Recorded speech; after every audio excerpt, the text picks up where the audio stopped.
I have not been shy on this channel for hyping up Ricky Council IV, speaking to his long-term potential and short-term impact on the Sixers team. But it turns out I got to yell it a little bit louder as the Sixers have a deadline that they have to get out in front of. As of Sunday, the Sixers have to decide whether they will upgrade Ricky Council to a standard NBA deal or if he will remain on a two-way contract and thus being ineligible for the playoff run.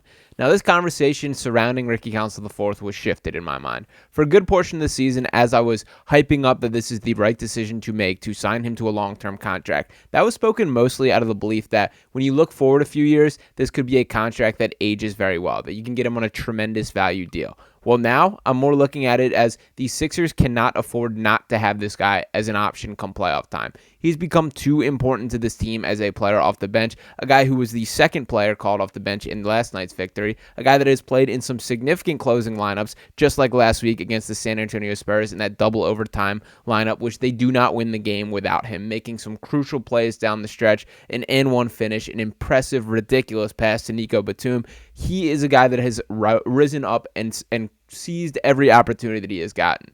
So I did want to talk about kind of what's going into that decision. And to speak from my gut here, I don't have anyone telling me this. I don't have any concrete knowledge on the situation. But my feel is some of this is coming from Ricky Council IV then, that he might value himself a little bit higher than could be the case for traditional undrafted players. A lot of times, to some extent, the teams have a significant amount of leverage by wanting to, they're knowing that you want this long-term security.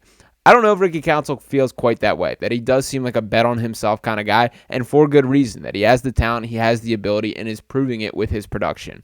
And there were two terrific feature pieces written on Ricky Council this week that I am going to dive into in this video, both going on Liberty Ballers. One from Paul Hudrick, who did a pretty deep dive on his story, him going undrafted, everything that went into that, and a little bit of how that guy is cut. That was some really cool stuff to dig into, as well as Brian Tuparic, who is kind of the cap space guru and the salary cap guru of the NBA circles. So I do want to talk about the financials of things. So let's start right there with the article from Brian.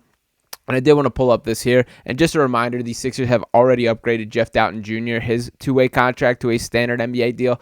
I like Jeff Doughton Jr. He's a fine player. He's a solid player. But Ricky Council IV is significantly more important to this Sixers team, and a guy that, when the rosters are complete, has a significantly higher chance of playing real-deal minutes on this team. So while I don't have an issue with upgrading Jeff Doughton Jr., I don't understand why Ricky Council IV was not first in line for that type of opportunity. But to dive into a potential reason here, we have from Brian. He writes, after Doughton's rest of season contract and the 10-day deals for Darius Bazley, Kai Jones, and DJ Wilson Jr., the Sixers are roughly $1.6 million below the $165.3 million luxury tax line.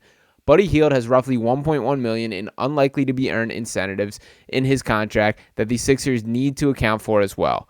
They still have enough wiggle room to convert Council's contract and stay below the tax line, though. Finding common ground could prove beneficial to both sides, as the Sixers might be willing to offer a longer deal now than they will be in the summer. If the Sixers don't convert Council's deal, he'll become a restricted free agent this summer. They can match any offer sheet he signs with another team, but they'll have to do so with the cap space or some portion of whichever mid-level exception they have. But if they re-sign him using the veterans minimum exception, they'll be limited to offering him a 2-year deal. They'd have to use cap space or an exception to sign him to a longer contract. That's why it would behoove the Sixers to get a deal done this week. They still have access to their mid-level exception from this season, which allows them to offer Council a deal up to 4 years in length, but it will expire on Sunday. Not taking advantage of it would be a potentially wasted opportunity. So a lot to digest there, and the first thing to note is that the NBA salary cap is insanely complicated, that every time I dive into it, think I have it figured out, it feels like another wrinkle or another, unique situation that applies, pops up, and gets in the way. That's why I do tip my hat and defer to Brian for a good deal of this conversation. And there's some really good stuff that he did break down right there.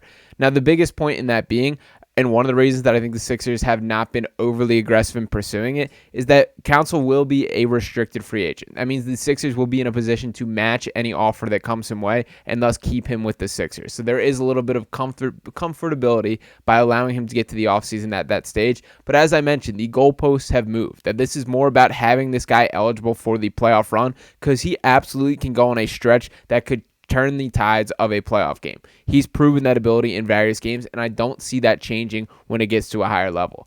And I kind of spoke about the potential of him valuing himself high. I think a lot of that is the way this guy is built. And some of that I think was revealed in Paul Hudrick's story here. So I want to dive into a decent bit of this. This is kind of the story of him going undrafted here that I thought was pretty cool. And Paul writes, quote, 58 names were called on the night of June 22nd, 2023. Ricky Council IV was not one of them. Sure, his agent would call him quickly to let him know there were teams that were offering him two-way contracts, but he didn't even know what a two-way contract was. Council, who couldn't remember the last time he cried before that night, was understandably emotional. I honestly don't even want to share this right now, but I am, he said recently at the Sixers practice facility. After I didn't get drafted, I'm hot. I'm in the corner of the restaurant with my brother and my other brother, and thank God they covered me up. It wasn't like sad crying. It was like someone punched me in the face crying. I was hot. The Utah Jazz, Brooklyn Nets, and Philadelphia 76ers were all ready and waiting to snatch the Arkansas product on the open market. Players like Council don't last long when they go undrafted.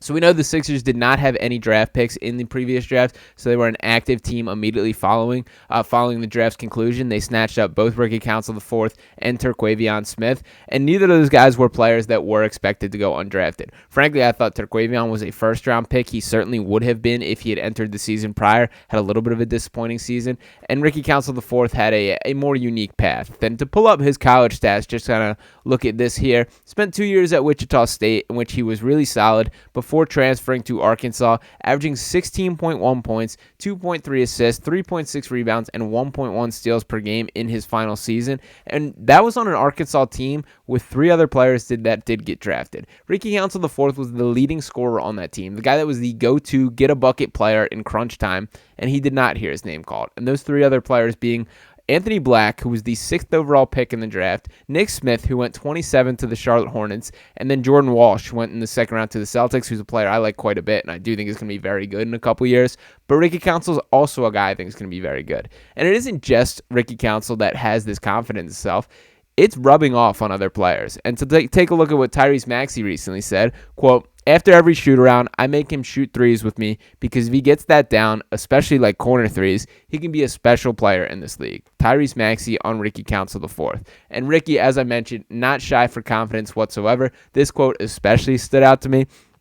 And he says, when speaking about the dunk contest, asked by Paul Hudrick if he will compete. Yeah, Council said, I'm going to be in the All-Star game next year, so I'll be there anyway. Love the confidence, and by the way, he absolutely could win a dunk contest, especially considering the weak product that has been put out in recent years. And I did want to mention kind of his statistical growth. It's tough to dive in for low minutes guys, read too much into what their per game stats say, but I did want to look at his game log here, and you can see how much the Sixers continue to grow their reliance on him. That through the first 39 games of the season, Ricky Council playing in just one game overall. But look at this game log since that point. We're talking about him playing 22 minutes in a game, him having real deal opportunities in 29 minutes, 20 minutes, 22 minutes, and some of them not so much, 224, couple DNPs. It is a little scattered for sure, but this is far more minutes on a game log than you would ever expect from somebody on a two-way, and that is why, once again, it is important to bring Ricky Council into a standard deal. I don't understand what the holdup is, because, by the way, it's not like the Sixers have to move a player around. They still have an open roster spot. And for all this financial savings and them keeping in mind all these cap-friendly numbers, making sure they don't go over the tax, they're being pretty willy-nilly paying whatever fine is necessary for failure to declare the injury report correctly. That happened with Joel Embiid twice already this season. And I wouldn't be surprised if they catch another one this week, as KJ Martin was ruled out of last night's game after not being on the injury report all day. And that he was ruled out during the game, by the way. So wouldn't surprise me if there's another fine coming that way. But my point being, for a team that is so money sensitive, you seem to be throwing it away in other directions. So just pay a guy that could benefit your team. And for Ricky Council IV, he is a guy that I think benefits the Sixers team in both the short and long term. That the Sixers, outside of Tyrese Maxey, are pretty starved of young talent. This is the type of guy that you want to lock up and make a long-term part of your franchise. And I do think that this specific year, he can make an impact on the playoff run. So they have until Sunday to officially decide if he will be upgraded from a two-way contract or if he will ultimately be ineligible for the playoff run. I think it would be a massive disappointment if he's not able to play a part in this team's future for this season. And also, I just want zero chance of any other team having a chance to bring this guy in. That I am a believer in Ricky Council IV. He continues to answer any question that is brought up regarding him, continues to show tangible growth in different areas of his game, and he just is that level of dude that he should have been drafted back come draft time. I can't believe he fell to the Sixers, and they cannot afford to let that opportunity slip. So let me know if you're as fired up as I am. What do you think will ultimately happen? Will the Sixers upgrade him to a standard NBA deal and have him for the playoff run? I sure hope so. And in the meantime, make sure you're smashing that subscribe button right here on Sixers Digest. Dropping a like on this video, and I'll be talking with you next time. Peace.